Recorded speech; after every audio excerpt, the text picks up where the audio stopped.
Semua orang di negeri kita, Indonesia, tahu konflik-konflik antar umat beragama di tanah air kita ini begitu sering terjadi, bukan makin berkurang, tetapi makin meningkat dan makin tajam dan makin sering diwarnai oleh berbagai tindak kekerasan.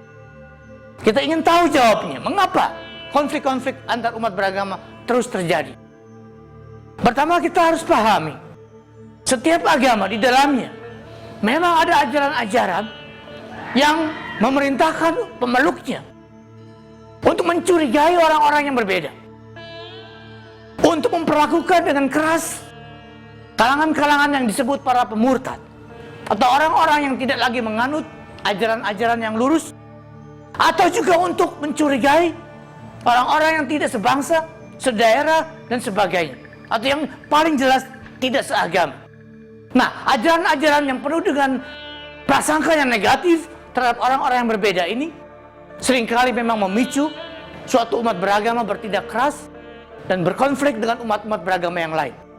Ini adalah faktor doktrinal atau faktor ajaran atau faktor pandangan dan visi dari umat beragama tertentu, sehingga menimbulkan praktek-praktek yang melahirkan konflik antar umat beragama.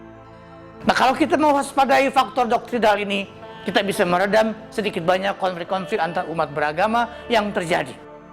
Kemudian ada faktor yang lain, yaitu faktor hubungan antara kelompok minoritas dan kelompok mayoritas di dalam suatu negara yang majemuk.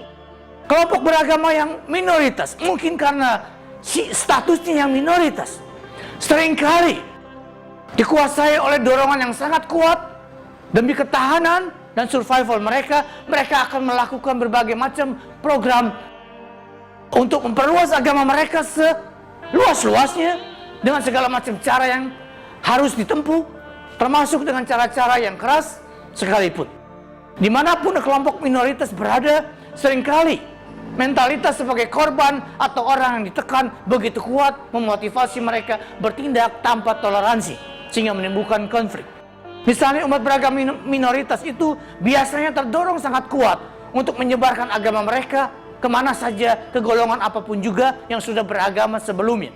Nah, praktek seperti ini dari kelompok minoritas tentu saja potensial dan seringkali sudah menampakkan sebagai penyebab utama timbulnya konflik-konflik antar umat beragama.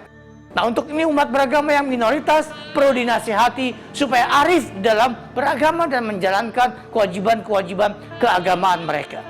Nah, jangan juga dilupakan, seringkali kita harus melihat konflik-konflik antar umat beragama itu dipicu karena para politikus tertentu, dari kalangan tertentu, atau dari pihak militer misalnya dalam sejarah Indonesia, suka merekayasa konflik-konflik antar umat beragama demi menggolkan tujuan-tujuan politik dan militeristik mereka. Nah, kalau kita menyadari hal yang seperti ini, kita harus meredamnya dengan cara menyatakan ketidakpercayaan kita kepada pemimpin-pemimpin dalam masyarakat, di dunia politik dan yang lain-lain yang memiliki watak pemecah belah seperti itu. Selain itu, faktor yang terakhir yang mau saya angkat dan ingatkan adalah kalau pemerintah yang memiliki kekuatan represif atas nama hukum tidak bisa menindak konflik-konflik yang sudah terjadi dan menemukan penyebab-penyebabnya dan memberi ganjaran hukum kepada pelaku-pelaku tindak kekerasan dalam konflik-konflik antar umat beragama, kelemahan seperti ini hanya akan memupuk keberanian kelompok-kelompok lain untuk lebih bertindak keras dan menimbulkan konflik yang lebih tajam dengan umat-umat beragama yang lain. Kita menunggu tindakan yang tegas dari pemerintah atas nama the rule of law untuk melakukan tindakan-tindakan yang benar-benar berdasarkan hukum untuk menindak setiap pelaku tidak kriminal yang dilakukan atas nama agama yang menimbulkan kekerasan dan kesusahan hidup banyak orang di negeri kita. Nah, dengan kesadaran semua ini, marilah kita bangun kehidupan masyarakat Indonesia yang makin sedikit tingkat konflik antar umat beragamanya.